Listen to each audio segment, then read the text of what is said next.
la série des livres et des anecdotes, nous vous présentons Sources vives de Francisco Cândido Xavier. Sources vives appartient à une collection d'ouvrages dictés par l'Esprit Emmanuel sur le thème de l'enseignement et de la morale christique. Elle en est le tome 4. Divisé en 180 messages, cet ouvrage donne des conseils ainsi que des commentaires des paroles des apôtres. Il traite des lois d'adoration, du progrès, de la charité, du perfectionnement, du travail, de la justice et de l'amour. Comme l'avait fait auparavant Allan Kardec dans son livre des esprits, Emmanuel explique comment mettre en pratique toutes ces lois divines. Qui est Emmanuel ? Lorsque on s'intéresse à la vie du célèbre médium brésilien Chico Xavier, il est difficile de dissocier ses propos de ceux de son guide spirituel, Emmanuel. En effet, le contact entre les deux êtres semblait presque permanent, et c'est bien souvent Emmanuel qui s'exprime par la parole du médium. Son rôle ne se limite pas à protéger Chico, mais également à superviser sa production médiumnique. Au fil des années de ce partenariat, Emmanuel va confesser à son protégé les détails de ses existences passées, dont 4 d'entre elles ont des liens avec la France. La première incarnation connue d'Emmanuel date du IXe siècle avant Jésus-Christ. Il est alors un prêtre du temple d'Amon-Ra à Thèbes en Égypte. Cette révélation est faite par Chico Xavier. Fin 1938, Emmanuel va psychographier une série de romans autobiographiques. Le premier d'entre eux, il y a 2000 ans, relate 2 vies successives. La première est celle du sénateur romain Publius Lentulus Cornelius, qui est détaché en Galilée à l'époque du Christ pour enquêter sur des accusations de corruption planant sur Ponce Pilate. Il rencontrera le Christ qui guérira sa fille malade, mais, aveuglé par l'orgueil, il refusera de le suivre et décédera en 79 à Pompéi lors de l'éruption du Vésuve.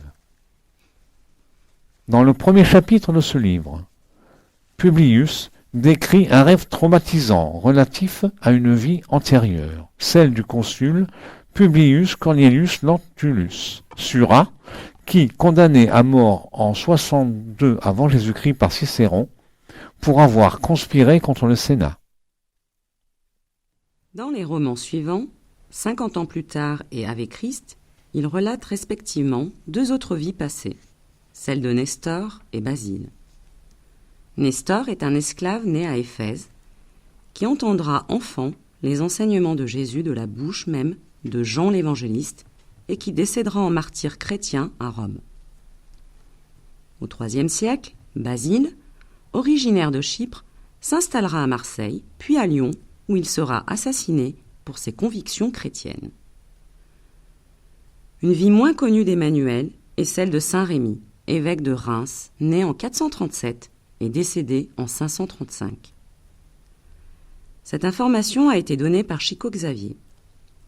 Il n'existe pas d'autre vie connue d'Emmanuel avant 1517, année de naissance du père Manuel da Nóbrega. Ce jésuite, né au Portugal, se rendra au Brésil en mission évangélique et sera notamment cofondateur de la ville de São Paulo le 25 janvier 1556. Au siècle suivant, il se réincarne sous les traits de Père Damien. Le livre Renoncement relate la vie de cet homme d'église, né en Espagne en 1613 et désincarné à Paris. Chico Xavier confiera à Arnaldo Rocha, un proche du médium, qu'Emmanuel aurait également vécu sous le nom de Jean-Jacques Turville au XVIIIe siècle. Éducateur de la noblesse et prélat catholique, il s'enfuira en Espagne lors de la Révolution française. Dans le monde spirituel, Emmanuel va alors intégrer la phalange des esprits participant à l'élaboration de la codification spirite. On trouve un message de lui, intitulé « L'égoïsme » dans l'Évangile selon le spiritisme. À la fin du XIXe siècle, Emmanuel va de nouveau se réincarner. Son nom est Père Amaro. Né au nord du Brésil, il vit à Rio de Janeiro, où il rencontre Adolfo Bezerra de Menezes, avec lequel il converse souvent à propos du spiritisme. Chico expliquera que cette vie avait pour but de préparer Emmanuel à sa mission auprès de Chico. Cette vie de repos, loin des tourments de ses vies passées, était un besoin notamment pour maîtriser la langue portugaise actuelle du Brésil. À peine retourné dans le monde spirituel, Emmanuel va apparaître à Chico en 1931. Ce sera le début d'un partenariat qui imprègne profondément le spiritisme brésilien et mondial. Qui est Chico? Francisco Cândido Xavier, alias Chico Xavier, est le médium brésilien le plus célèbre et le plus prolifique du XXe siècle. Sous l'influence des esprits, il produit plus de 400 livres, dont une centaine est éditée en plusieurs langues. Il est né le 2 avril 1910 à Pedro Leopoldo, dans l'état du Minas Gerais, au Brésil. Sa famille compte 9 enfants. Ses parents sont tous 2 analphabètes. Son père est vendeur de billets de loterie et sa mère est blanchisseuse.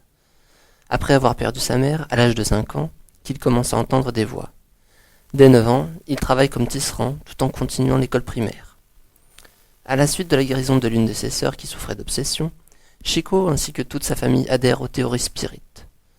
Chico Xavier étudie et fonde le centre spirit Luis Gonzaga le 21 juin 1927. Il s'investit dans son activité de médium et développe ses capacités de psychographe.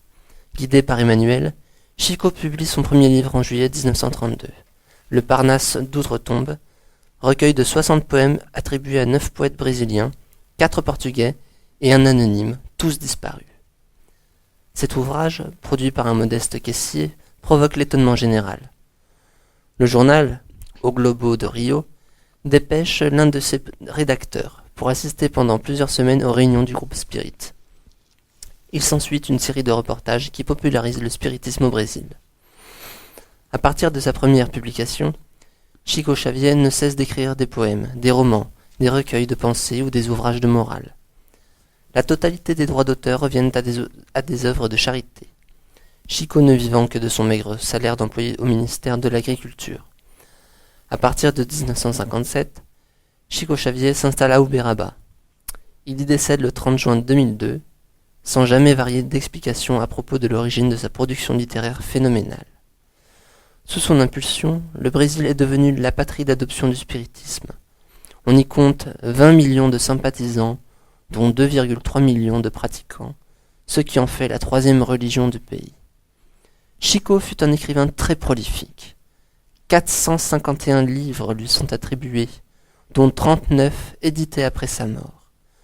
Comme tous les médiums, Chico Xavier ne prétend pas être l'auteur des livres, mais uniquement l'instrument utilisé par les esprits pour se manifester et transmettre leurs enseignements. C'est la raison pour laquelle le nom d'un esprit est associé à chaque livre. En 1948, que se passe-t-il dans le monde? On sortait de la Seconde Guerre mondiale, et c'est le début du blocus de Berlin, puis de la guerre israélo-arabe. Cette même année, Gandhi est assassiné. Chaque pays cherche à se reconstruire, et Emmanuel dicte au médium Chico Xavier source vive, dont nous allons suivre quelques passages. Les leçons du jour. Manière de faire. Ayez en vous les sentiments qui étaient en Jésus-Christ. Paul, Philippiens, chapitre 2.5. Tout le monde fait quelque chose dans la vie, mais rares sont ceux qui ne retournent pas à la chair pour défaire ce qu'ils ont fait. Même la créature oisive, qui a passé sa vie à gaspiller son temps entre l'inutilité et la paresse, est contrainte à revenir à la lutte afin de désintégrer le filet d'inertie qu'elle a tissé autour d'elle.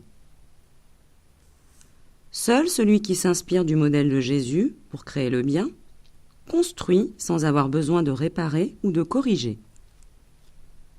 Faire en Jésus-Christ revient toujours à faire ce qu'il y a de mieux pour tous, sans rien attendre en retour, sans exigence, sans s'afficher, sans démontrer la moindre supériorité, sans espérer un signe de reconnaissance, sans inquiétude. À chacun des pas du Maître divin, nous le voyons agir sans cesse pour le bien d'autrui et de la collectivité, sans s'attacher. De la menuiserie de Nazareth à la croix de Jérusalem, il fit le bien, sans autre joie que celle d'accomplir la volonté du Père.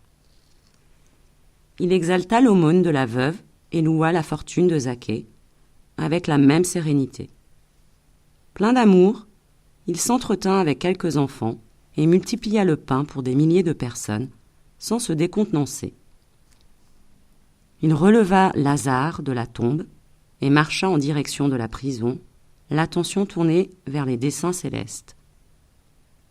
Au fil de tes jours et de tes heures, n'oublie pas d'agir sans cesse pour le bonheur de tous. Néanmoins, pour que l'illusion ne t'impose par le fiel du désenchantement ou de la solitude, aide tout le monde sans distinction, en conservant par-dessus tout la gloire d'être utile, de sorte que nous ayons les sentiments qui étaient en Jésus-Christ. Chacun. Il y a certes diversité de dons spirituels, mais c'est le même esprit. Paul 1, Corinthiens 12, 4. De toutes parts et en toutes circonstances, chacun peut révéler les qualités divines pour édifier son entourage. Apprendre et enseigner relève de chaque instant pour collaborer à l'évolution du trésor commun de la sagesse et de l'amour. Quiconque dirige à l'occasion d'exprimer souvent son sens de la justice et ses sentiments de magnanimité. Celui qui obéit dispose de meilleurs moyens pour démontrer du bon accomplissement de son devoir. Plus que quiconque, le riche peut multiplier les tâches et partager les bénédictions. Il est plus simple pour celui qui est pauvre de conquérir les vertus de l'espoir et de la dignité. Pour celui qui est fort, donner la preuve de sa générosité est plus aisé. C'est sans beaucoup de peine que les faibles peuvent être humbles en toutes circonstances. Grâce à ces grandes capacités, le sage peut aider les êtres à rénover leurs pensées dans le bien. En multipliant les possibilités, l'apprenti peut toujours distribuer la richesse de la bonne volonté. D'ordinaire, l'être qui est sincère peut éprouver de la charité pour tous, avec confiance. Le malade peut appréhender les leçons de la patience qui l'encourage.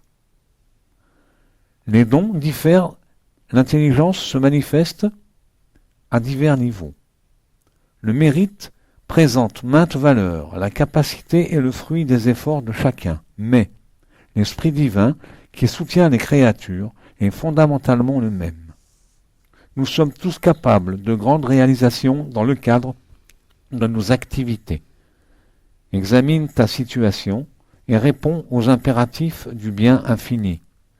Place la volonté divine au-dessus de tes désirs et la divine volonté te sera profitable. Accepte la correction. Certes, toute correction ne paraît pas sur le moment être un sujet de joie, mais de tristesse. Plus tard, cependant, elle rapporte à ceux qu'elle a exercé un fruit de paix et de justice. Paul, aux Hébreux, chapitre 12, verset 11. Sous la pression de la charrue, la terre se fend et se lacère. Néanmoins, de ces sillons rectifiés pousseront bientôt de belles fleurs et des fruits délicieux. Sous la taille, l'arbre perd de grandes réserves de sève, sous-alimenté, il devient laid. Pourtant, il retrouve ses forces, sa beauté et son exubérance en quelques semaines. Avec humilité, l'eau abandonne le refuge de la source, souffre de la pression des flots pour atteindre le fleuve, puis partage la grandeur de la mer. Ce qui se produit au sein de la nature a lieu au niveau complexe de l'âme. La rectification est invariablement rude, désagréable et amère, mais pour ceux qui acceptent sa lumière, elle apporte toujours les fruits bénis de l'expérience, de la connaissance, de la compréhension et de la justice. La terre, les arbres et l'eau la supportent par la force des choses, mais l'homme, ce champion de l'intelligence dans le monde, est libre de la recevoir et de l'abriter dans son cœur. Pour cela, le problème du bonheur personnel ne sera jamais résolu en fuyant le processus réparateur. La correction céleste se manifeste de toutes parts sur la planète. Cependant, rares sont ceux qui acceptent sa bénédiction, car le plus souvent, de tels dons ne sont pas emballés dans de l'hermine, et lorsqu'ils sont portés à la bouche, leur goût n'est pas celui de savoureuses sucreries. Ils surgissent recouverts d'épines ou mêlés de fiel en guise de remède salutaire. Ne perds donc pas cette précieuse occasion de t'améliorer. La douleur et la difficulté, le travail et la lutte sont des modes de sublimation dont nous devons profiter. Entre le berceau et la tombe. Nous ne considérons point les choses visibles, mais les invisibles, parce que les choses visibles sont temporelles, mais les invisibles sont éternelles. Paul 2 aux Corinthiens 4, 18. La fleur que nous voyons se fane rapidement, mais le parfum qu'elle exhale enrichit l'économie du monde. Le monument qui nous éblouit suffira. Le monument qui nous éblouit souffrira des coups portés par le temps. Cependant, l'idéal invisible qu'il a inspiré brille éternellement dans l'âme de l'artiste. L'acropole d'Athènes, admirée par des millions de dieux, disparaît peu à peu malgré cela. La culture grecque qui l'a produit est immortelle pour la gloire terrestre. La croix que le peuple imposa au Christ était un instrument de torture vu de tout le monde. Mais l'Esprit du Seigneur que personne ne voit est un soleil grandissant à travers les siècles. Ne t'attache pas trop à la chair transitoire. Songe que demain l'enfance et la jeunesse du corps seront la maturité et la vieillesse de la forme. Cette terre qui est la tienne aujourd'hui sera inévitablement partagée à l'avenir. Les ornements dont tu es si fier actuellement ne seront un jour que poussière et cendre. L'argent dont tu te sers à présent passera bientôt dans des mains différentes des tiennes. Utilise ce que tu vois pour attirer à toi ce que tu ne peux encore voir. Entre berceau et tombe, l'homme a l'usufruit de la terre afin de s'améliorer. Ne t'attache donc pas à la coquille trompeuse des êtres et des choses. Grâce à l'apprentissage, la lutte, le travail et le service accompli par l'humilité et avec patience pour faire le bien, tu accumuleras dans ton âme la richesse de la vie éternelle. Nombre de leçons et d'apprentissages seront à découvrir dans ce recueil dicté par Emmanuel, dont nous vous souhaitons bonne lecture. Lecture.